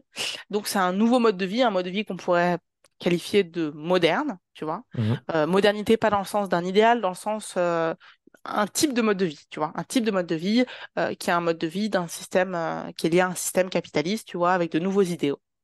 Et avec l'exode rural, donc les générations vont un peu se séparer. On va être de plus en plus vers un type de famille nucléaire, donc papa, maman, les enfants.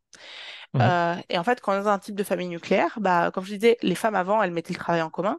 Sauf que petit à petit, quand tu te retrouves avec des enfants, donc de moins en moins d'enfants parce qu'on est en famille nucléaire, mais avec beaucoup d'enfants quand même, bah, tu peux pas travailler à côté. De toute façon, tu n'as plus ton champ. En ville, les femmes sortent de moins en moins parce que les idéaux changent aussi. Tu vois, ça commence à être mal vu pour les femmes de sortir. Et les femmes se retrouvent de plus en plus dans une situation de travail de femme au foyer, en fait. Tu vois, ce qu'on Mhm. appelle Ouais. housewifeization, ce qui est un phénomène qui a été étudié en fait au début du XXe siècle aux États-Unis par exemple ou en Europe, ce qui n'est pas du tout un phénomène qui est propre au Yémen, ce qui est un phénomène propre à toutes les sociétés dans lesquelles il y a un exode rural puis une création d'une famille de la famille nucléaire comme un idéal, tu vois. Et petit Mhm. à petit, bah, les femmes yéménites vont se retrouver un peu cantonnées à ce rôle finalement de femmes au foyer qui font ce qu'on appelle bah, le travail domestique et qui est un travail domestique qui n'est pas reconnu comme un travail. C'est-à-dire que quand les femmes elles font le ménage, quand les femmes elles s'occupent de leurs propres enfants, personne ne considère que c'est un travail qui devrait être rémunéré. C'est un travail qui n'a pas de valeur, tu vois. Ouais. Ouais. Ça pose pas mal de problèmes. C'est des choses qui ont été étudiées en France aussi. Donc en fait, ce nouveau modèle familial, tu vois, qui est du coup un nouveau modèle aussi de travail pour les femmes, c'est un modèle de travail qui est vachement valorisé socialement parce que une famille dans laquelle la femme ne travaille pas, c'est une famille dans laquelle l'homme travaille assez bien et fait assez d'argent pour que sa femme n'ait pas besoin de travailler, tu vois. Donc c'est un petit peu Mhm. considéré comme un idéal, c'est en fait la création de ces classes moyennes, tu vois, de ces classes moyennes qui dans lesquelles on peut se permettre que la femme soit au foyer. C'est quelque chose qu'on connaît aussi très très bien en Europe, hein. C'est cet idéal, tu vois. À l'époque de nos grands-mères, en Europe, c'était comme ça, tu vois. Euh, et du coup, avec la création de ce nouvel idéal, bah voilà, le travail des femmes bah, change et devient un travail, comme je disais, qui est pas du tout considéré. Et en Mhm. fait, là, on arrive donc à la génération suivante, donc la génération que j'appelle des mères, donc des femmes qui ont environ 30 ans, tu vois. Bah, elles sont nées en ville. Elles, contrairement à leur mère, elles ont eu accès à l'éducation, elles ont eu accès à l'école, elles ont accès aussi à la contraception. Donc ça change plein de choses. Ouais. Elles vont à l'université, etc.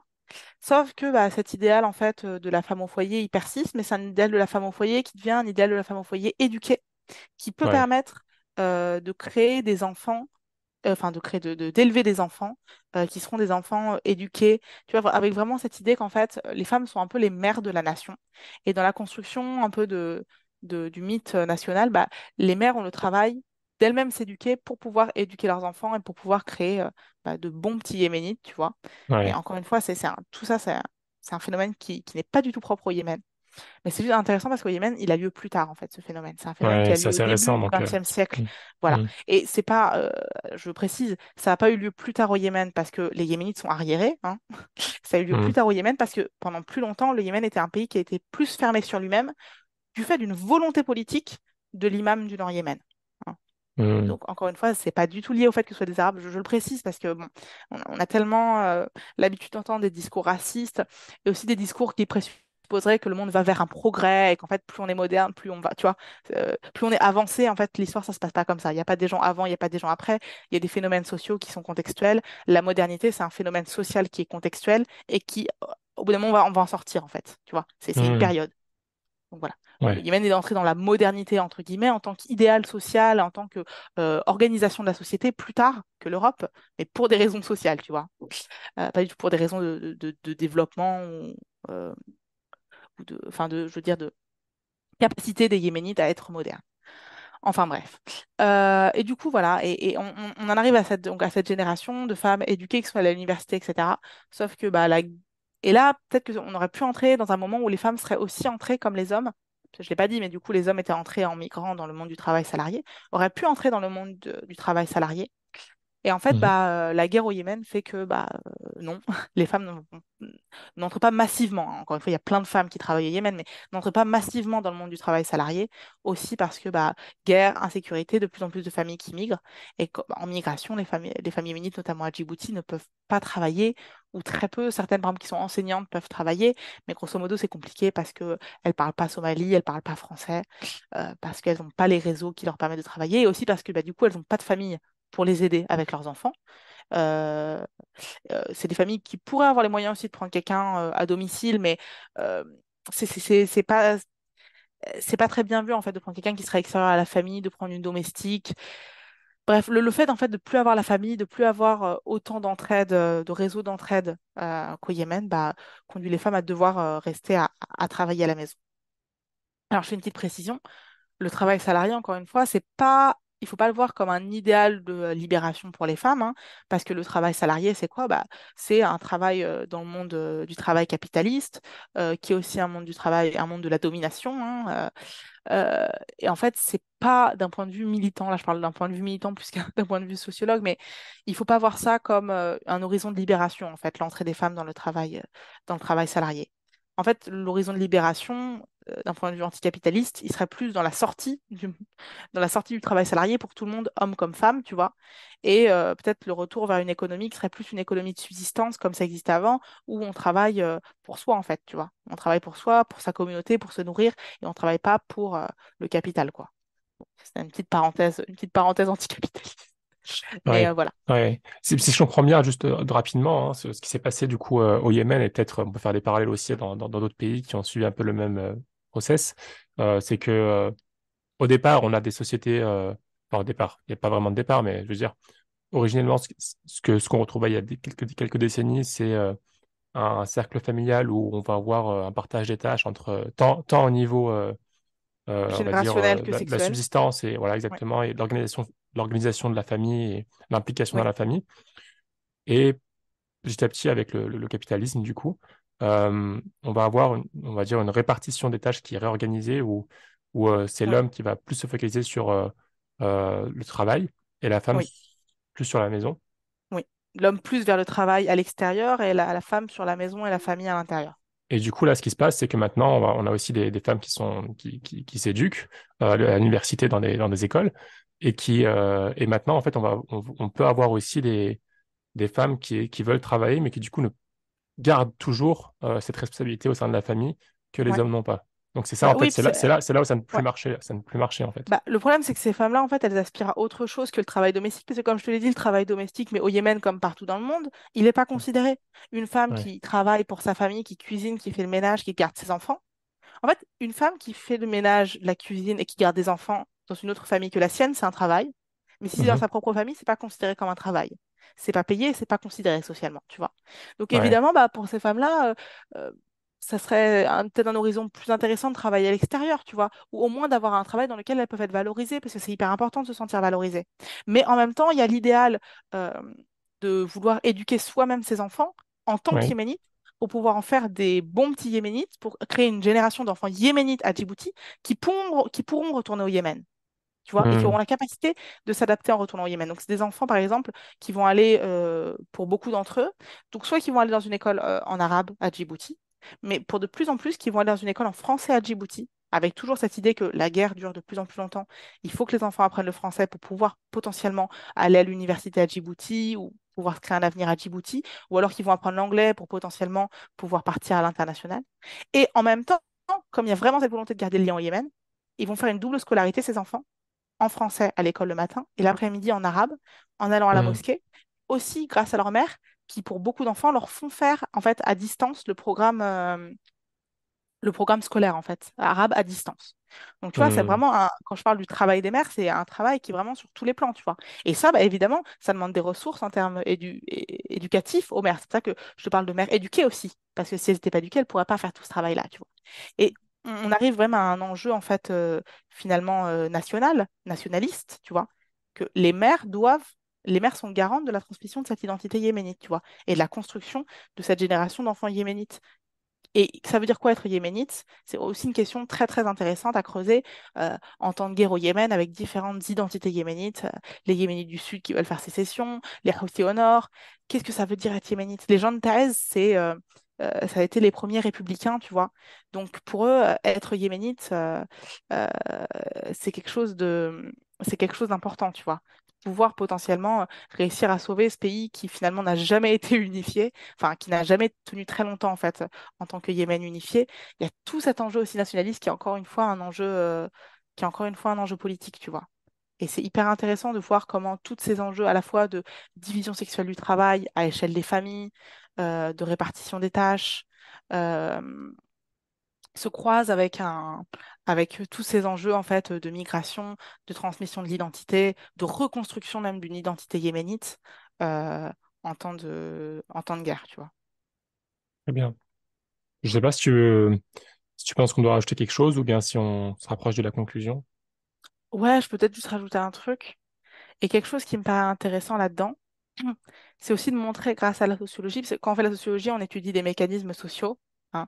On se détache un peu de toutes les explications culturalistes. La Mhm. culture, la religion en sociologie, c'est des choses très importantes, mais aussi parce que c'est des prismes explicatifs. C'est-à-dire que quand il se passe un phénomène social ou économique, bah, les gens vont l'expliquer aussi avec leur représentation du monde, tu vois. Mhm. Et on a souvent tendance, avec nos idéaux voilà, culturalistes, post-coloniaux, donc hérités des représentations coloniales dont on a parlé tout à l'heure, à dire que voilà pourquoi les femmes au Yémen et puis dans le monde arabe, elles restent à la maison, elles sortent pas beaucoup, etc. Et de dire bah voilà, c'est parce que leur mari les empêche de sortir, c'est parce que euh, bon. En fait, l'enjeu, il est différent. En fait, comme je te le disais, l'enjeu, c'est un enjeu matériel. Au début du XXe siècle, les femmes européennes et américaines, elles sortaient pas beaucoup de chez elles non plus, tu vois. Et elles s'occupaient de Mhm. leurs enfants et elles restaient à la maison en tant que femmes au foyer. Donc, encore une fois, c'est vraiment un phénomène social qui n'est pas du tout il faut pas du tout le culturaliser, tu vois. Alors, évidemment, tu peux trouver, que ce soit dans la culture arabe ou que ce soit aussi euh, dans les textes religieux, tu vois, tu peux trouver une façon de légitimer ou de mettre en avant cette division sexuelle du travail, tu vois, qui est un modèle comme un autre. Mais tu peux aussi trouver, en fait, tu peux aussi légitimer à partir des textes religieux un autre modèle de division sexuelle du travail, tu vois. Dans les textes coraniques, on retrouve Mhm. beaucoup de figures de femmes qui travaillaient aussi à l'extérieur, de commerçantes, etc., tu vois. Donc, je trouve ça important, en fait, à la fois de ne pas dévaloriser le travail maternel, parce que le travail maternel et le fait de pouvoir s'occuper de sa famille en tant que femme, c'est quelque chose qui tient très à cœur aux femmes yéménites, comme je te le disais, pour transmettre cette yéménité à leurs enfants, dans un contexte d'incertitude, dans un contexte de guerre, un contexte qui est difficile. Et c'est quelque chose qui est vraiment à mettre en avant dans toutes les sociétés, dans un monde capitaliste où de plus en plus on dévalorise en fait ce travail maternel, où on dévalorise même le travail parental en tant que tel, tu vois. On considère Mhm. que le travail à la maison, le travail domestique, cuisiner, s'occuper de ses enfants, faire le ménage, on considère que c'est pas important et que si on est une personne qui a réussi sa vie, il faut travailler à l'extérieur, tu vois. Et Ouais. déléguer ces tâches à des femmes plus pauvres et souvent racisées, hein. Parce que Mhm. quand on fait appel, et ça c'est ce qu'on appelle aussi une division sexuelle du travail à échelle mondialisée, c'est-à-dire qu'on va faire du coup, lorsque les hommes et les femmes travaillent tous les deux dans des entreprises avec un travail salarié dans le système capitaliste, ils vont faire appel à des femmes pauvres issues de l'immigration pour venir faire les tâches du quotidien, les tâches de la subsistance dont ils peuvent plus se charger, tu vois. Donc Ouais. l'idée, c'est pas du tout de dire qu'il faut dévaloriser ce travail-là, en fait, qu'il faut un travail en fait, il faut qu'on revienne aussi à ce travail-là, qu'on priorise ce travail-là hommes comme femmes, en fait, en considérant que ça, c'est ce qu'on appelle le travail de la reproduction. C'est le travail qui nous permet de continuer à vivre. En fait, c'est nous nourrir, nous laver et nous s'occuper de nos enfants, qui sont notre futur, tu vois. Et c'est un travail Ouais. qui, en fait, il faut qu'on valorise ce travail. Et il ne faut pas que ce soit seulement sur les femmes que pèse la double journée de travail, tu vois, cette double idéal à la fois de réussir sa vie à l'extérieur dans le monde capitaliste et à la fois de réussir sa vie au sein de la famille et de pouvoir mener ce travail de reproduction qui est absolument essentiel à la société. Il faut que hommes et femmes, en fait, essaient de se centrer un petit peu là-dessus, de considérer que ce travail-là, il est essentiel pour tout le monde. Il n'est pas du tout, c'est pas du tout un travail féminin ou un travail masculin. En fait, c'est le travail de notre vie, en fait, de reproduire la vie, de nous faire perdurer en tant qu'être humain et aussi en tant que société. Et après, bon bah, Évidemment, on est dans un système capitaliste. Si on a besoin de travailler à côté, il faut qu'on travaille à côté aussi, tu vois. Mais voilà, il me paraissait important de montrer toujours en fait les mécanismes qu'il y a derrière, en n'idéalisant pas le travail domestique et en n'idéalisant pas non plus le travail salarié dans un système capitaliste, tu vois. Et en Ouais, comprenant bien tous les enjeux qu'il y a derrière. Et qu'encore une fois, c'est des enjeux de reproduction, d'un système de domination, sexe, classe, race, qui est hyper ancien, tu vois, mais qui a été créé et que donc on peut aussi essayer de combattre. Et c'est pour ça que la boucle est un peu bouclée parce que finalement, je me rends compte qu'en fait, tout ça, c'est très, très en lien avec mes engagements militants, euh, bah voilà, dans le cadre des migrations, euh, mes engagements féministes, etc., tu vois. hmm, très bien. Écoute, je te remercie, Moljan. En tout cas, c'est intéressant d'entendre l'histoire d'un pays dans lequel la plupart d'entre nous n'avons aucune expérience ou aucune information, en tout cas aussi poussée, et de faire, enfin, de réfléchir à faire des parallèles avec nos propres expériences. C'est ça, tu vois, Euh, c'est le Yémen, c'est loin, mais en fait, le Yémen, c'est très proche, tu vois. Et c'est ça qui est hmm, bien aussi avec la sociologie, de se rendre compte que les phénomènes, en fait, on vit un peu tous la même chose, tu vois, peut-être à des époques différentes, à des moments différents, parce que l'histoire fait que tout n'est pas synchronisé, mais que, voilà, créer aussi des ponts. très bien.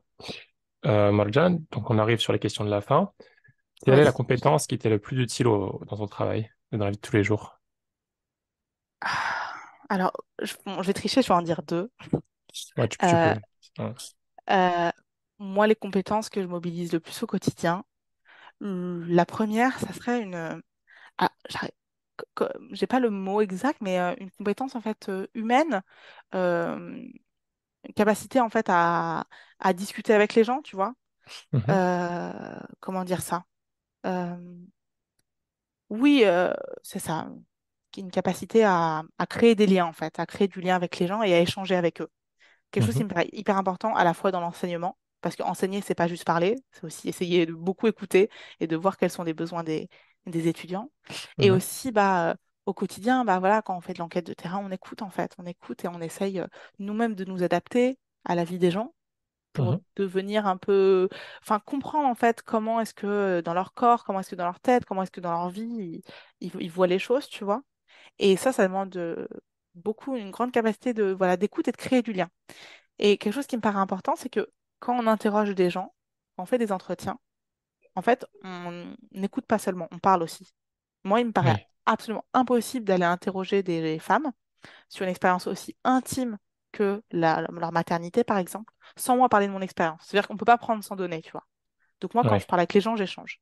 Donc à la fois quand je parle, quand je fais mon cours à mes étudiants, j'essaie de les écouter, et à la fois quand je vais écouter les familles yéménites me parler de leur expérience de la maternité, je parle. Et pour moi, ça va ensemble en fait. Quand on veut parler, il faut écouter. Quand on veut écouter, il faut parler. Tu vois. Pour moi, il faut oui, créer du dialogue, voilà, du dialogue et de la conversation. Ça, je pense que c'est la première compétence qui m'est utile dans mon travail et que j'essaye vraiment de conserver, parce que c'est une compétence qui me paraît même être une compétence humaine hyper importante en fait pour tout dans la vie. Et la seconde, c'est l'écriture. Comme je l'ai dit depuis longtemps, j'aime beaucoup écrire et, euh, et je continue à beaucoup aimer écrire. Donc voilà. Ouais. très bien, très bien, très bien. Euh, quelle est ta routine ou quelles sont tes routines pardon, non, ça c'est une question qui vient après.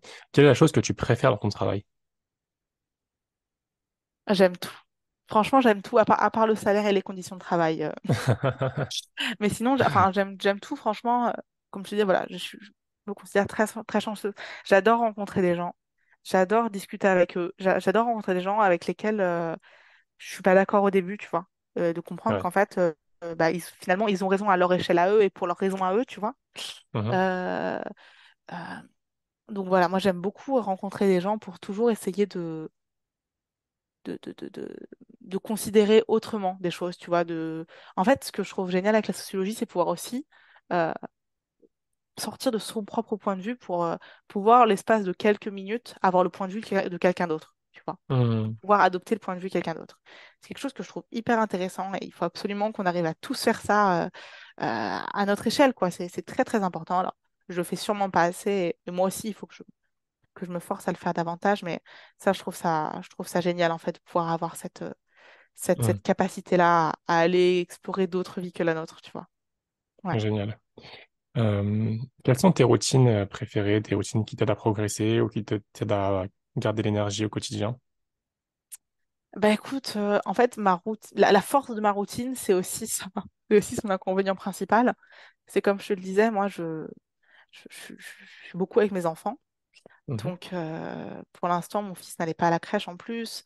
Ma fille, je vais la chercher le midi à l'école pour qu'elle mange à la maison, voilà, pour qu'elle mange un repas, un repas voilà, bon, évidemment, à la cantine, les repas ne sont pas halal. En plus, nous, on est végétariens. J'essaye de donner des aliments bah, bons pour leur santé à mes enfants. Tu vois, donc c'est quelque chose qui me tient Oui, vraiment à cœur. Donc, comment te dire que mes journées sont bien remplies par mes enfants déjà? Et oui. du coup, j'ai pas énormément de temps pour bosser. Mais en fait, le temps que j'ai pour bosser, je le... j'ai l'impression que je suis vachement plus efficace. C'est-à-dire qu'avant, Hmm, quand j'avais pas mes enfants, j'avais le sentiment de beaucoup procrastiner, de pas, tu vois, quand t'as le temps, tu vois, et du coup, tu fais rien. Et là, en fait, le fait d'avoir seulement des petites fenêtres d'opportunité pour pouvoir bosser, tu vois, bah, quand t'as une heure et tu sais que t'as qu'une heure, et bah, tu bosses vachement bien en une heure. Donc, je en comprends. fait, à la fois, parfois, je t'avoue que c'est difficile, et j'aimerais bien avoir un peu plus de temps. Et en fait, ça m'aide beaucoup. En fait, le fait d'avoir mes enfants et de couper le travail, ça m'aide beaucoup à prendre du recul sur mon travail et à relativiser. Parce que quand on fait un travail intellectuel, un travail d'écriture, par exemple, déjà, c'est très fatigant. Et c'est pas du tout un travail comme un travail de bureau, c'est-à-dire où tu peux dire je fais 9h-17h. En fait, ça marche pas comme ça l'écriture. Oui, Il oui. y a des moments où ça vient, et il y a des moments où ça vient pas. Il y a un côté un peu magique dans l'écriture, tu vois.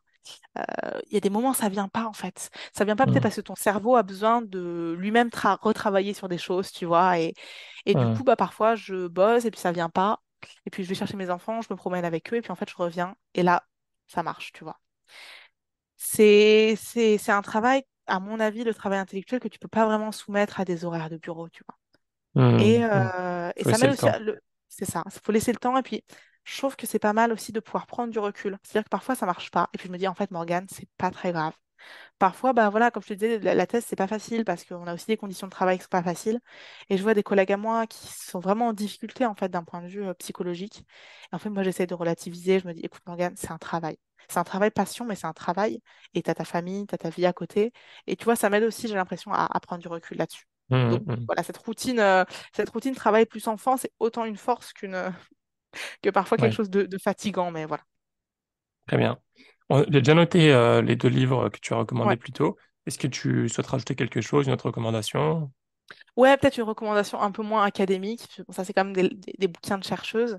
Mhm, Bon, bien que Sylvia Frederici, c'est un peu costaud, mais en fait, bon, moi j'inviterais tout le monde à essayer au moins de se coller à Elsa Dorlin. C'est un petit bouquin et c'est pas trop trop compliqué. Si c'est des thématiques qui nous intéressent, en fait, ces thématiques de construction, co-construction de la classe, la race, le sexe, tout.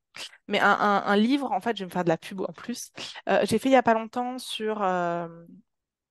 j'ai fait il y a pas longtemps sur le site internet Conditions, mhm, je pense que tu connais, qui est un média en ligne.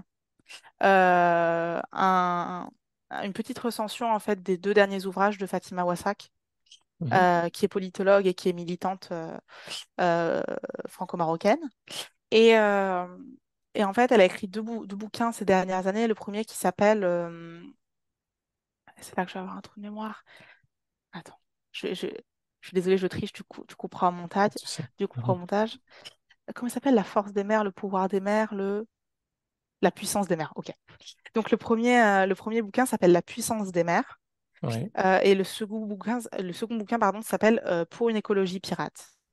Et en fait, dans le premier bouquin, elle va s'intéresser aux maires comme acteurs politiques, en fait, notamment auprès des populations marginalisées, en fait, du fait de leur classe sociale et du fait qu'elles soient issues de l'immigration, et le rôle que peuvent jouer, en fait, les maires et qu'ont à jouer les maires.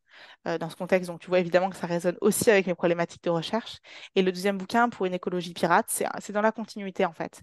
Et elle essaie de montrer en quoi les problématiques environnementales, en fait, c'est des problématiques qui sont liées, en fait, au rapport de domination sexe-classe-race dont je parlais avant. oui, Et qu'en fait, déjà les premières victimes de la catastrophe environnementale qui est en train d'arriver, bah, c'est les gens qui sont dominés dans la société. Et qu'en fait, on a tout fait pour qu'ils ne soient pas en capacité d'agir, tu vois, pour les empêcher. Parce que quand tu habites, bah, c'est ce qu'elle explique, mais quand tu habites dans une cité HLM, que tu n'es pas propriétaire de là où tu habites, qu'on fait tout pour que tu ne sois pas le bienvenu dans les rues. Tu vois, je pense notamment aux jeunes qui sont pas les bienvenus en fait en bas de leur bâtiment. On fait en sorte qu'ils dégagent, tu vois. La police, l'État fait en sorte de faire sentir à tous ces gens-là qu'ils sont pas les bienvenus ici et qu'ils sont pas chez eux. Mhm. Et en fait, quand tu n'es pas chez toi, sur ton propre territoire, bah, tu peux pas agir finalement en fait pour essayer de sauver ce territoire, tu vois. Et elle remet tout ça en perspective, c'est passionnant. Euh, et ce que j'ai beaucoup aimé dans ces deux bouquins, mais je le dis dans ma recension, donc si ça vous intéresse, vous pouvez aller voir et puis surtout lire les bouquins, c'est qu'aussi elle donne des clés pour agir, tu vois. C'est pas seulement un constat, c'est aussi, comme c'est une militante, Fatima Wessak, elle incite aussi les gens à l'action, elle met beaucoup de choses en place. Et je pense que en fait, ça peut que nous donner envie de nous mobiliser, de militer, Mhm. et d'avoir de l'espoir, parce que, comme je le disais, et ça se voit aussi dans mon propre parcours, je pense que voilà, on est des chercheurs, on fait des constats, mais il faut aussi pouvoir après se mobiliser et militer pour essayer de faire changer bah, ce qu'on a envie de changer, tu vois. Très Donc bien. voilà, ma petite Bah écoute, recommandation. je mettrai ça en description, Inch'Allah. Et enfin, dernière question, Morgane. Si un auditeur ou une auditrice souhaite te contacter, te poser une question par rapport à ce dont on vient de parler, est-ce que c'est possible et si oui, comment? Oui, bah c'est possible. Moi, j'ai pas de réseaux sociaux. J'ai pas vraiment de réseaux sociaux. Mais je peux te donner mon adresse email. Enfin, j'ai des pages, si on tape mon nom sur Internet, on trouve des choses. J'ai des pages institutionnelles, etc. Mais je peux donner mon adresse email professionnelle pour qu'on me contacte pour parler autant de mes sujets de recherche professionnelle, mais aussi de militantisme et d'autres sujets. Il y a pas de Génial. problème. Ça sera avec plaisir. Super. Bah écoute, Morgane, je te remercie beaucoup. C'est un sujet vraiment, pour le moins, atypique, dont on n'avait pas parlé, mais finalement, quand on fait les connexions et quand on fait le lien avec nos propres vies, finalement, on se rend compte que c'est pas si différent de, voilà, comme on le disait plus tôt, Ouais. quand on fait les parallèles. J'espère qu'en tout cas, son travail sera repris à l'avenir et que tu pourras développer ça encore plus pour faire les parallèles avec notre situation. Même si je sais pas si Ouais. c'est ton objectif ou pas, mais en tout cas, Si, si, évidemment, évidemment, c'est mon objectif, Inch'Allah. Inch'Allah. Et je demande à Dieu qu'il te facilite dans la fin de ta thèse, Amin. dans l'écriture de ton mémoire, qui est très difficile en général, c'est le plus difficile, et pour la suite de tes projets, pour toi et ta famille. Bah, écoute, je te remercie, Abdelrahman. C'était passionnant d'échanger avec toi. Et voilà, donc au plaisir d'échanger avec d'autres auditrices ou auditeurs. À bientôt, Inch'Allah, Morgan. À Salam alaikum. bientôt. Wa alaikum salam. Si cet épisode t'a plu, je te propose de le partager à 3 personnes de ton entourage, à noter le podcast 5 étoiles sur Apple Podcast et à invoquer Dieu pour qu'Allah mette la baraka dans cette initiative. À bientôt, Inch'Allah. Salam alaikum.